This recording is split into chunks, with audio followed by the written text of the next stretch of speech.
어, 제가 글을 하나 읽다가 아주 좀 좋은 내용의 글이 있어서 잠깐 말씀을 같이 드리려고 합니다. 나중에 우리 랩런트들한테도 우리 어린 아이들한테도 잠깐 얘기해주고 싶은 부분인데요. 독일에 옛날에 있었던 얘기라고 합니다. 그러니까 누군가한테 지었던 얘기겠죠. 그때 독일에 큰 흉년이 들어서 사람들이 참 힘들게 살고 있는 그때 어느 한 노부부가 있었는데요. 근데 그나마 이 노부부는 아주 큰 부자였다고 합니다. 근데 노부부가 이 흉년이 든 그 독일에서 어느 한 마을에서 있었던 일인데 이 큰 노부부 부자가 어떻게 하면은 좀 이 흉년을 우리가 좀 도와줘서 잘 그 사람들이 힘들지 않게 할 수 있을까 고민하던 차에 많은 사람을 도와줄 수는 없기 때문에 어린 아이들만이라도 도와주자. 아이들만이라도. 왜냐하면 아이들이 이 시기를 넘겨야지만 미래를 또 책임질 수 있잖아요. 그래서 아이들만이라도 도와주자 해가지고 어떤 결정을 내렸냐면은 그래, 빵을 굽자. 빵을 구워서 이 아이들, 마을에 있는 아이들에게 날마다 빵을 나눠주자. 빵을 한 개씩 나눠주자. 흉년이 언제 지나갈지 모르기 때문에 많이 나눠줄 수는 없잖아요. 자, 그리고 이 사람들의 재산도 어느 정도 좀 한계가 있기 때문에 그래서 이 일을 시작을 하니까 마을에 있는 모든 아이들이 다 자, 이 부자들 집으로 온 겁니다. 부자 집으로 와서 그러니까 이제 노부부가 빵을 아침부터 열심히 만들어가지고 이만큼 만들어놔요. 그럼 아이들이 이제 쭉 오죠. 그럼 와서 어떻게 했을까요? 자, 그냥 너도 나도 그냥 다 달라고 하는 거겠죠. 그렇게 하다 보니까 이제 어떤 현상이 생겼냐면은 누가 더 큰 빵을 잡느냐. 이제 여기에 이제 경쟁이 붙은 겁니다. 빵을 사람이 만들기 때문에 똑같은 크기로 만들 수가 없잖아요. 그래서 빵 크기가 제각각이라는 거죠. 이렇게 작은 빵도 있고 큰 빵도 있고. 아이들이 그냥 너도 나도 이 큰 빵을 짓기 위해서 그냥 난장판이 된 거죠.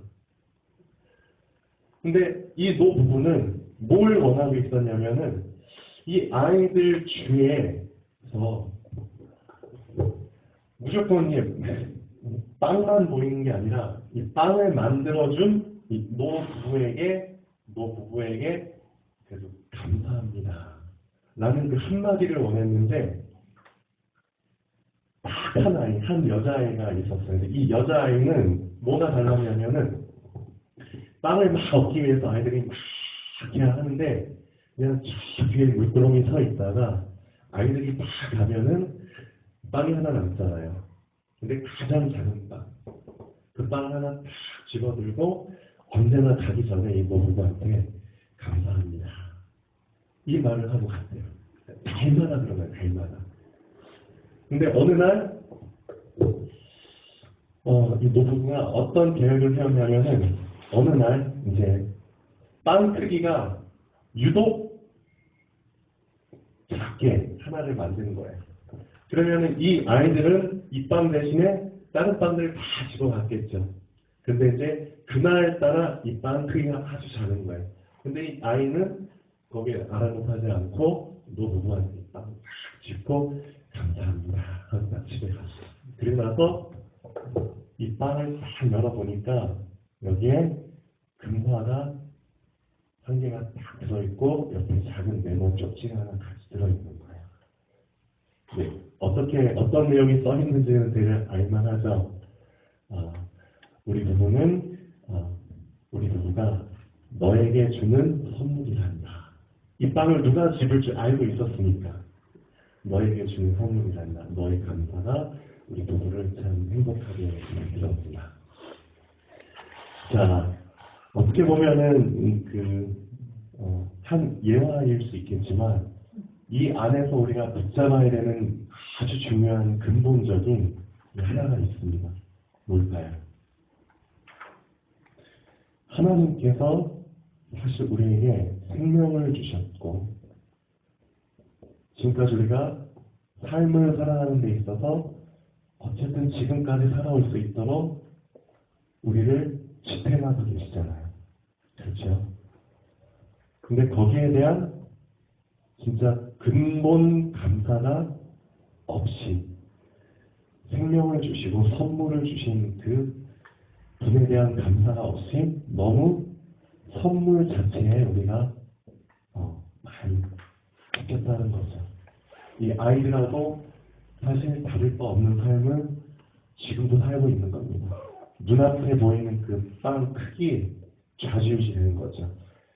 오늘따라 큰 빵을 집으면 그것 때문에 내 기분이 좋아지고, 근데 오늘따라 좀 작은 빵을 집으면 그것 때문에 하루가 망가지고, 그 선물에 의해서 우리의 삶이 좌지우지 되는 그런 삶을 살고 있습니다. 하나님께서 원하시는 건 사실 다른 게 아닙니다. 만물을 창조하셨고, 사실 이 만물을 우리 인간에게 주셨는데, 그 만물의 머리 되시는, 만물의 근본이 되시고 머리가 되시는 분이 우리는 그리스도라는 사실을 알고 있습니다. 우리 주 예수 그리스도. 성경에 보면 분명히 나옵니다. 만물의 머리로 예수 그리스도를 주셨다고. 즉 만물을 통치하고 지배하는 분이 머리 되신 그리스도인데, 우리는 어떻게 된 게 만물을 붙잡고 머리를 붙잡지 않고 있다는 거죠. 머리를 붙잡아야지만 만물을 우리가 잘 누리면서 지배하면서 살 수 있는데, 어떻게 된 게 머리 대신 그리스도를 붙잡는 게 아니라 만물을 붙잡고 살고 있다는 거죠. 이거를 바꿔라. 이거를 바꿔야지만 나머지 것도 되어지는 것이다. 이게 바로 첫 단추다. 첫 단추를 너무 어렵게 생각하지 말아라. 오늘 예수님이 말씀하신 것처럼 너무 간단한 거다. 안식일이라는 그 날에 선을 행하는 게 옳으냐, 악을 행하는 게 옳으냐. 그런 질문을 할 만큼 너희가 거꾸로 된 삶을 살고 있다는 거죠. 그런 질문 하는 것 자체가 사실 부끄러운 겁니다. 생명을 살리는 게 뭔지 옳으냐, 죽이는 게 옳으냐. 그런 질문 한다는 것 자체가 부끄러운 거라는 거죠. 그렇죠? 근본을 놓쳐버리면은 거꾸로 돼버립니다. 그래서 이 예화처럼 우리도 놓치고 있는 게 사실은 그거라는 것을 좀 알면 좋을 것 같습니다. 얼마 전에 며칠 전에 아주 큰 사고가 이제 저기 그 북쪽 바다에서 일어났었죠. 그 원양어선 해선이 침몰했잖아요. 우리나라 소속되죠. 사조 어선인가요? 사조산업? 근데 제가 침몰해가지고, 근데 이제 아마 구조된 사람이 있었나요? 근데 이제 거의 다 죽은 것 같아요. 지금도 이제 시신을 이제 계속 이제 발견하기 위해서 노력을 하는 것 같은데, 타이타닉 알고 계시죠? 타이타닉호. 엄청난 큰 유람선이었는데, 그게 이제 빙하에 부딪혀가지고 침몰을 했는데, 수천 명의 사람들이 이제 타고 있었잖아요. 그 중에 구조받은 사람들은 제가 알기로는 몇백 명 안 되는 걸로 알고 있습니다. 근데 많은 사람들이 살 수 있었는데, 다 구명조끼 입고, 거의 다 구명조끼 입고 빠졌거든요. 영화 보면은. 근데 왜 죽었냐면은, 이것 때문에 죽었습니다.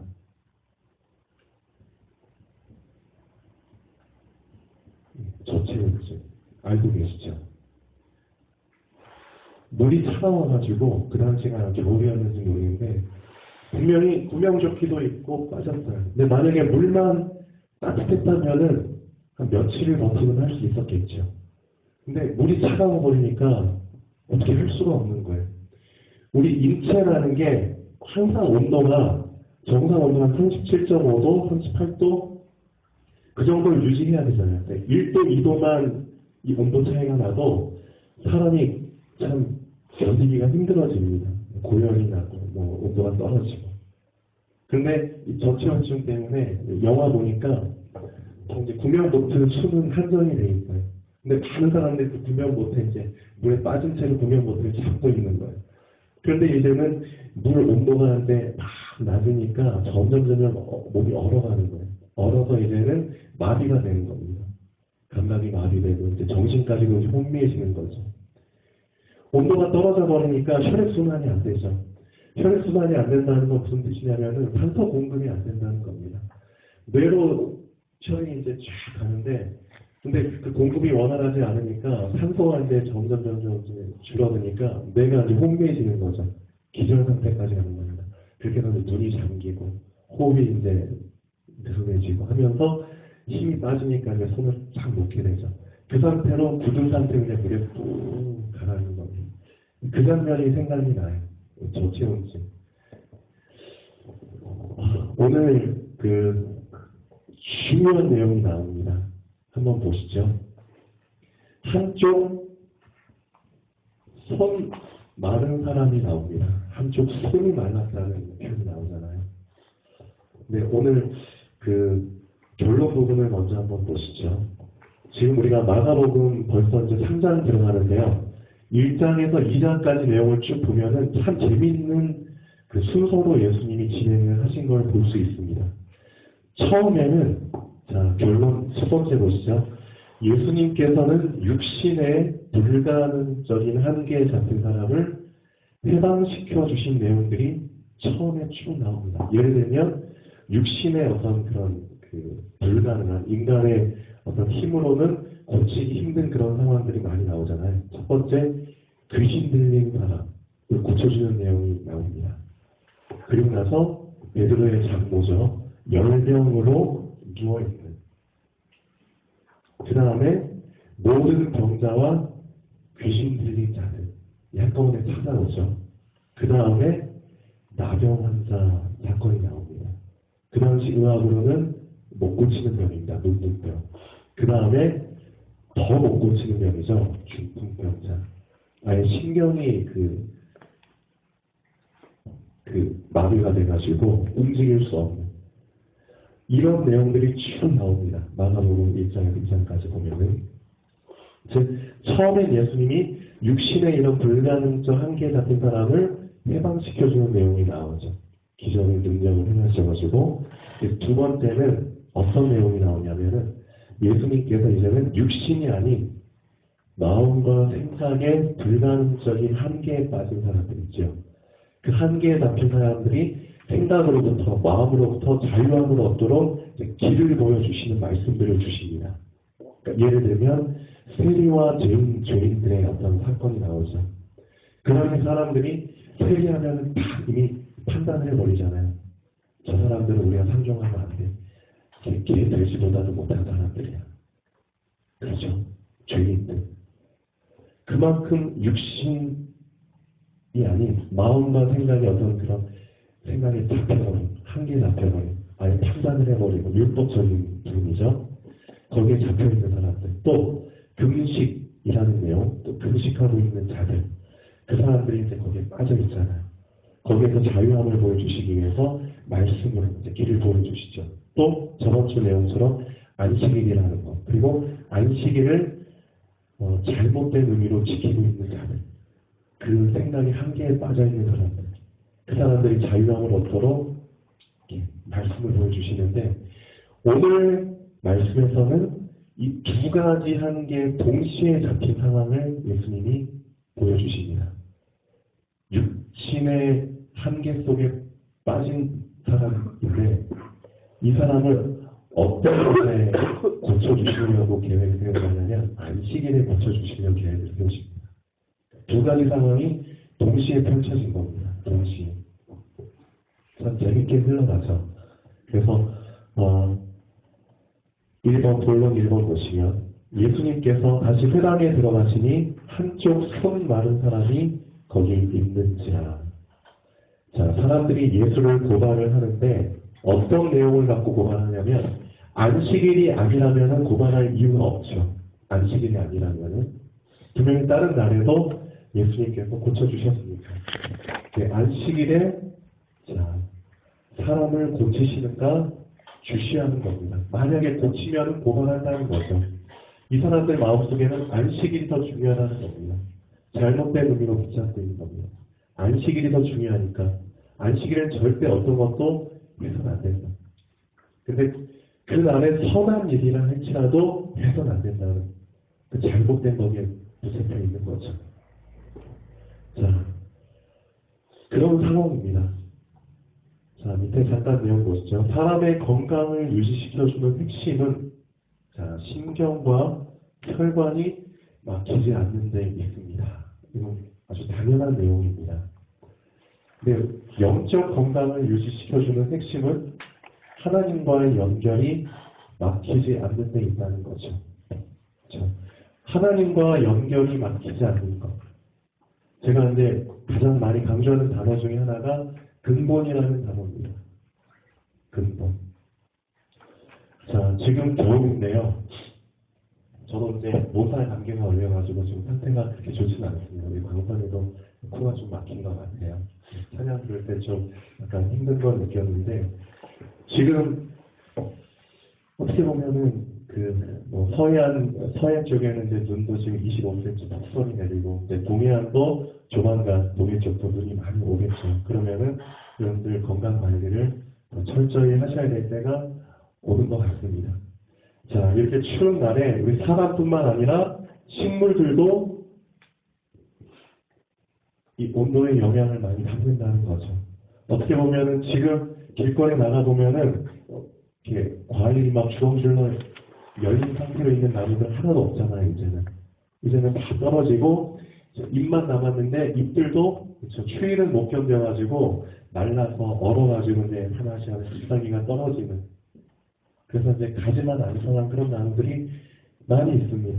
그러니까 이렇게 추울 때는 사실 뭐 열매가 얼마나 많이 있느냐, 잎사귀가 얼마나 많이 있느냐 그런 걸 따질 때가 이미 지났다는 거죠. 이렇게 정말 추울 때는 뭐와의 싸움이냐, 살아남느냐 아니면은 죽느냐 그 싸움이라는 겁니다. 그러니까 결국 뿌리와의 싸움이라는 겁니다. 나무들 중에 만약에 뿌리가 깊이 땅에 박혀있지 않은 나무들이라면 그만큼 온도에 민감해지겠죠. 땅속에 깊이 박혀있다면 뿌리가 그나마 땅이 단열 온도를 보호해주는 그런 방어막 역할을 해주기 때문에 추위의 영향을 거의 덜 받잖아요. 그런데 뿌리가 얕을수록 그만큼 단열 그런 효과가 적다는 겁니다. 결국 이 추위가 더 길어지고 만약에 이 추위가 더 심해지면은 얘네들 다 얼어 죽거나 그렇죠. 말라 죽거나 그렇게 될 수밖에 없다는 겁니다. 그래서 안 좋은 상황일수록 근본 이 뿌리를 붙잡고 있느냐 못 붙잡고 있느냐 거기에 따라 근데 성패가 달라지는 때가 지금 와버린 겁니다. 날씨도 이렇게 춥지만 지금 우리나라 많이 안 좋다는 걸 계속 말씀드리고 있잖아요. 경제도 안 좋고 정치 상황은 더 안 좋고 사람들의 삶은 더 각박해집니다. 근데 이렇게 날씨까지 추워버리니까 사람들이 지금 더 많이 힘들어하는 것 같아요. 그런 상황 속에 있는데 이게 하루 이틀 지나고 나아질 상황이 아니라는 거죠. 점점점 날씨도 말세가 정말 확실한 것 같아요. 예전에는 사시사철이 뚜렷했거든요. 3개월씩 봄, 여름, 가을, 겨울 다 구분이 됐는데 요즘은 봄 짧아지고 가을 짧아지고 여름 길어지고 겨울 길어지고 지금 그런 현상들이 나타나고 있습니다. 겨울이 점점 길어져요. 그럼 거기에 대비를 해야 되는데 살아남아야 되는데 그러려면 결국 뿌리를 우리가 이제는 어쨌든 이제 뿌리를 깊이 내려야 되는 때가 온 겁니다. 뿌리 싸움입니다. 뿌리 싸움. 그 잎사귀 얼마나 맺게 하고 열매 얼마나 맺게 하는가. 근데 그거는 이제 지나버린 일이고 살아남느냐 죽느냐 그런 때가 와버렸기 때문에 뿌리. 그래서 내가 정말 이 뿌리를 깊이 내리고 있느냐. 즉 하나님과 내가 그렇죠. 계속 연결되어 있느냐. 나의 뿌리는 하나님이시잖아요. 나의 영적인 뿌리는 나의 근본 뿌리는 하나님이시거든요. 만물을 창조하신 만물의 머리 되신 분이기 때문에 거기로부터 내가 생겨나는 건데 그 근본에 내가 연결이 되어 있느냐. 그 싸움입니다. 그래서 이렇게 힘든 때일수록 근본을 확실히 붙잡으셔야만 살아남을 수 있습니다. 근데 근본을 붙잡지 못하도록 가로막고 있는 게 이런 거라는 거죠. 눈앞에 보이는 이런 선물들, 예를 들면 눈앞에 보이는 이런 현실들, 이런 것 때문에 순서가 바뀌어버렸다는 겁니다.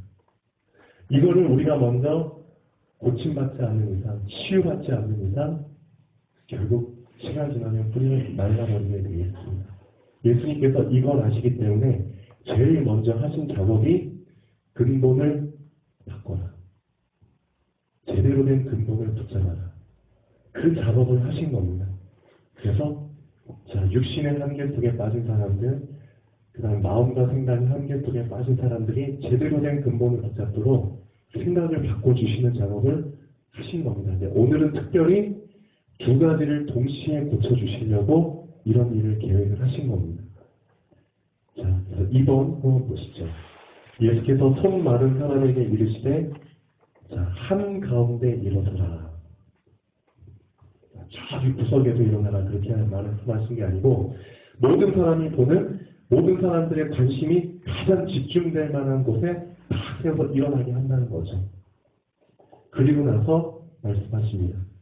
안식일에 선을 행하는 것과 악을 행하는 것, 생명을 구하는 것과 죽이는 것, 어느 것이 옳으냐 이렇게 질문을 하십니다. 근데 거기에 대해서 아무도 답변을 안 해요. 분명히 선을 행할 수 있는 상황이 왔는데 선을 행하지 않으면 그게 악을 행하는 겁니다. 맞죠? 악한 일을 행한다고 그게 악이 아니고 선을 행할 수 있는데 선을 행하지 않는 것, 그게 악이죠. 생명을 구할 수 있는데 구하지 않으면 그게 죽이는 거죠. 맞죠?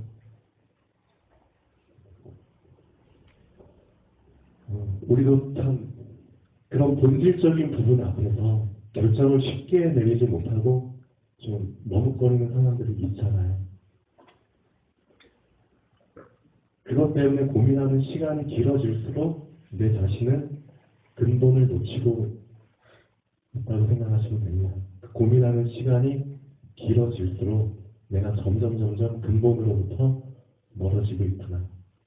당연한 건데 고민할 필요가 없는 거잖아요. 물에 빠진 사람 보면은 한참 고민하고 들어가 본들 벌써 그 사람은 익사한 거죠. 생명 앞에서 고민한다는 것 자체가 시간을 낭비한다는 것 자체가 있을 수 없는 건데 아예 이 사람들은 고민도 안 하죠. 안식일이라는 개념에 잡혀가지고 살릴 생각조차 안 하는 겁니다. 그 정도로 이들의 마음이 강박해져 버린 겁니다. 그 생각을 고치지 않는 이상 무슨 소용이 있냐는 거죠. 근데 우리도 이런 부분들이 많이 있다는 겁니다. 그래서 더디 갈지라도 확실히 그렇죠. 우리 자신이 이런 근본적인 부분을 해결받고 가야 되는 겁니다. 그게 안 된 이상 이게 쓴뿌리로 남아가지고 결국 나중에 우리가 한참 나잖아요. 그러면 그 쓴뿌리가 우리의 발목을 그냥 넘어지게 만들어 버립니다. 그래서 그럴 바에는 시간이 더디 걸리더라도 확실히 해결받고 가는 게 더 빠른 길입니다. 근데 많은 사람들이 막 앞서가는 게 보이니까 좀 조급해지죠. 내가 너무 늦게 가는 게 아닌가, 뒤처지는 게 아닌가.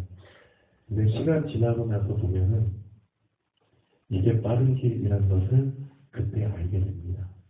그래서 정말 근본에만 붙어 있으면 분명히 하나님은 여러분에게 일어날 수 있는 기회를 주십니다. 그 시간표가 분명히 옵니다. 그때까지는 절대 놓치지 않는 게 우리의 할 일입니다. 이렇게 추운 시절에는 3번 보시죠. 그들의 마음이 완악함을 탄식하사. 진짜 완악한 거죠. 이런 기본 자체도 이제 생각 못하는 그런 머리가 돼버린 겁니다. 그만큼 마음도 굳어버리고 생각도 굳어버린 겁니다. 그 완악함을 탄식하사 노하심으로 그들을 둘러보시고. 자, 우리는 항상 예수님이 우리를 바라보실 때 정말 사랑이 그윽한 눈으로 바라보는 그런 생각을 하잖아요. 혹시 이런 생각 안 해보셨나요? 예수님이 나를 혹시 노하심으로 나를 째려보시는 그런 생각 안 해보셨나요? 사랑하시니까 그럴 일은 없으시겠지만, 만약에 우리가 이 유대인들처럼, 그렇죠? 가장 이런 기초적인 것도 구분 못하는, 어느 것이 옳은지도 구분 못하는 그런 상황 속에 빠져 있다면 예수님은 그때 어떤 눈으로 날 보실까? 한번 생각해보면 좋을 것 같습니다. 그 사람에게 이르시되 네 손을 내밀라 하시니 내림에 그 손이 회복되었더라. 자, 이 사실이 이제 딱 드러나니까 바리새인들이 그때 회개를 해야 되는 게 당연한데, 아, 내가 잘못됐구나. 그걸 붙잡는 게 당연한데, 곧 나가서 어떤 생각을 해버리냐, 더 이제 안 좋은 쪽으로 빠져버리는 거죠. 회록당과 함께 어떻게 하여 예수를 죽일까 의논하리라. 우리가 힘든 상황이 오잖아요.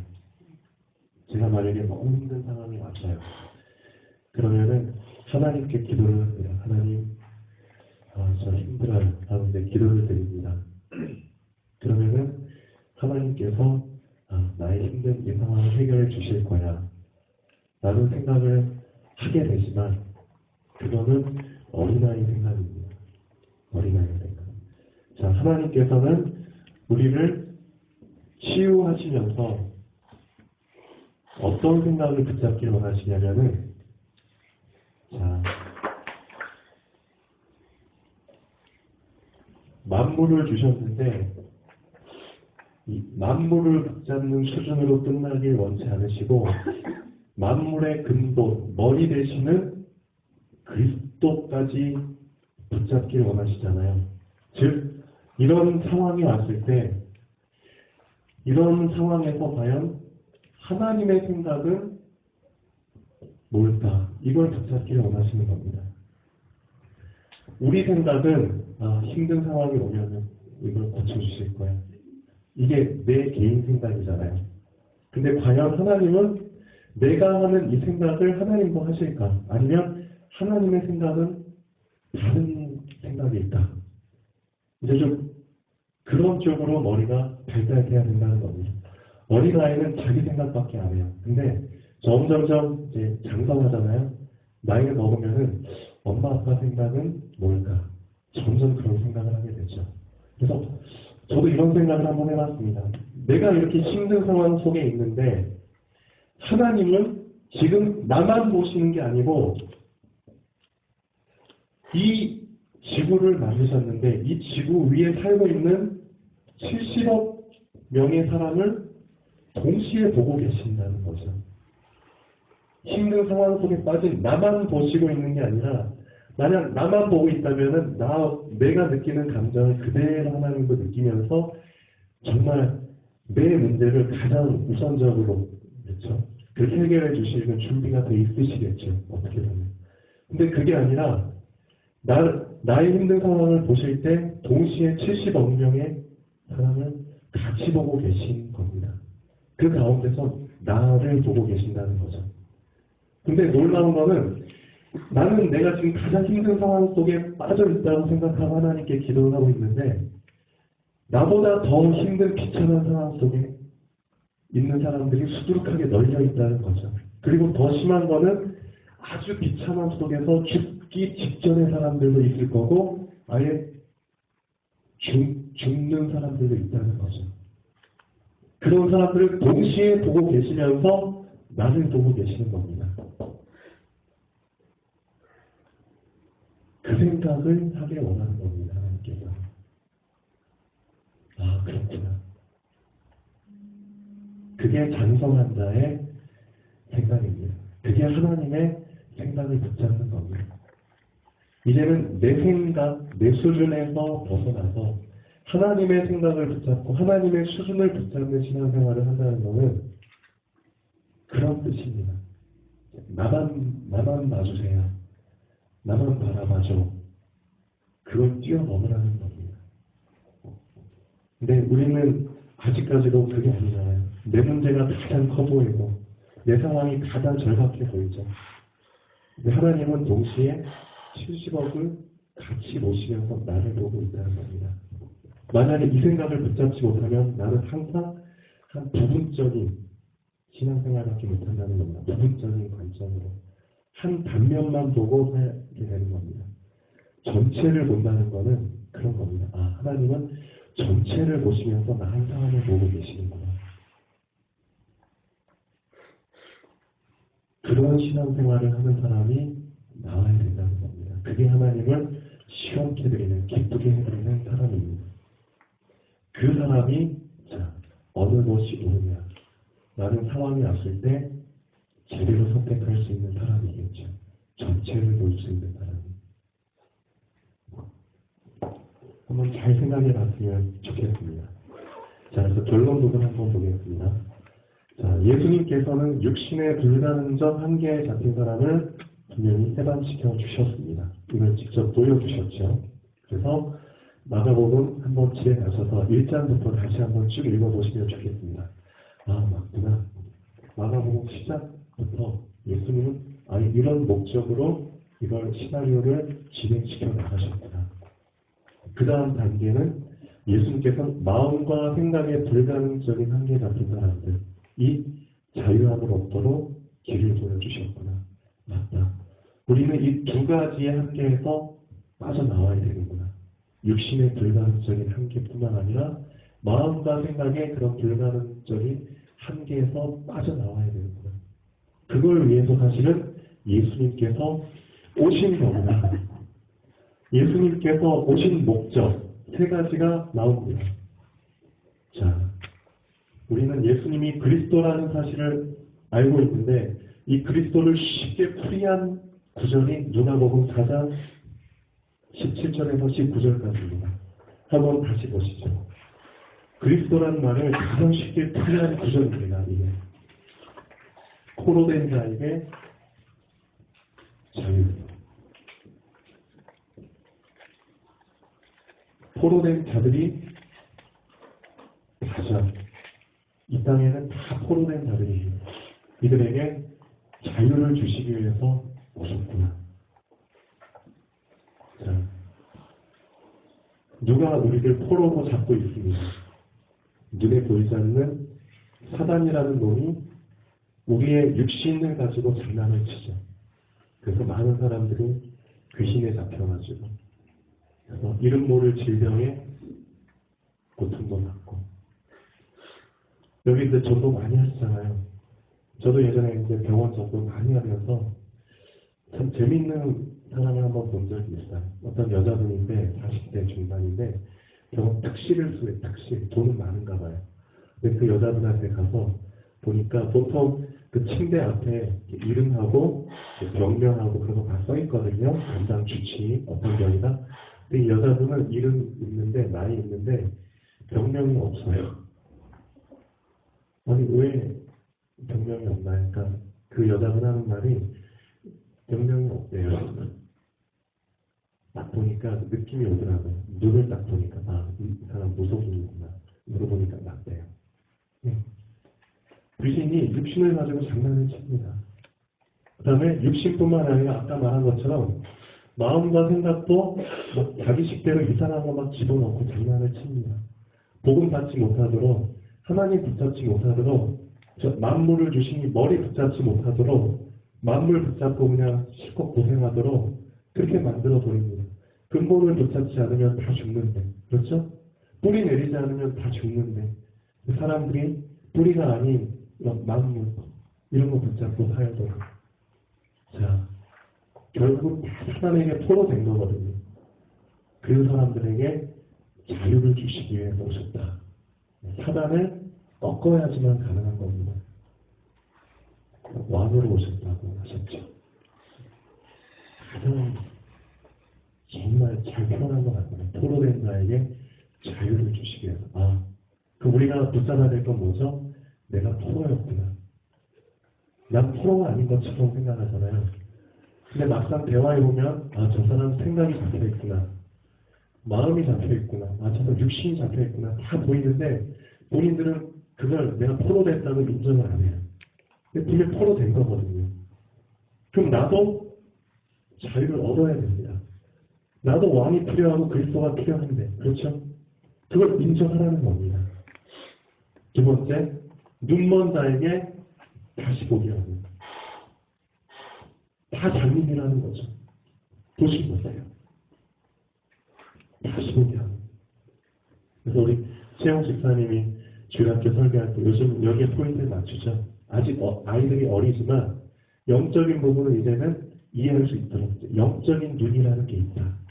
그 영적인 눈이 열리면 이 세상을 볼 때 전혀 다른 세계를 보게 된다는 겁니다. 예. 영적인 눈. 눈먼 자에게 다시 보게 하고. 예. 분명히 영적 세계가 있다. 하나님이 계시고 천사들이 있고 눈에 보이지 않는 영적 존재의 사람이 있다는 거죠. 눈에 보이지 않지만 영혼이 있다는 거죠. 그 영적인 게 더 중요하다는 것을 보여주는 겁니다. 육신이 중요한 게 아니라 영적인 게 더 중요하다. 겉사람이 중요한 게 아니라 속사람이 더 중요하다는 것을 들 수 있는 눈. 그렇죠? 여기는 순서를 바꿔가지고 나왔죠. 자, 이거를 보여줄 수 있는 자를 선지자라고 얘기를 합니다. 선지자. 자, 세 번째 뭐죠? 눌린 자를 자유롭게. 어딘가에 눌려 있다는 거죠. 그러니까 삶이 가볍지가 않고 너무 무거운 거예요. 계속 하루 일어나도 무겁고 그래서 일어나기 싫으니까 더 자자. 삶이 무거운 거죠. 삶의 무거움지. 예수님이 이렇게 표현하시죠. 수고하고 무거운 짐을 진 자들아. 정확한 진단을 내리셨습니다. 우리 다 그런 삶을 살고 있죠. 근데 모르죠. 내가 얼마나 놀려서 살고 있는지. 영적으로 보면 진짜 다 꼽수가 돼가지고 그렇죠? 그 상태로 허리를 펴지 못하고 살고 있어요. 얼마나 답답할까요? 눌린 자에게 자유롭게. 어디에 눌려있느냐? 자, 가장 중요한 것. 마음이 눌려있고 생각이 눌려있다는 겁니다. 육신이 힘든 거는 괜찮아요. 버틸 수 있는데 마음이 눌리고 생각이 눌려버리면 기력이 없어져 버립니다. 그렇죠? 그래서 점점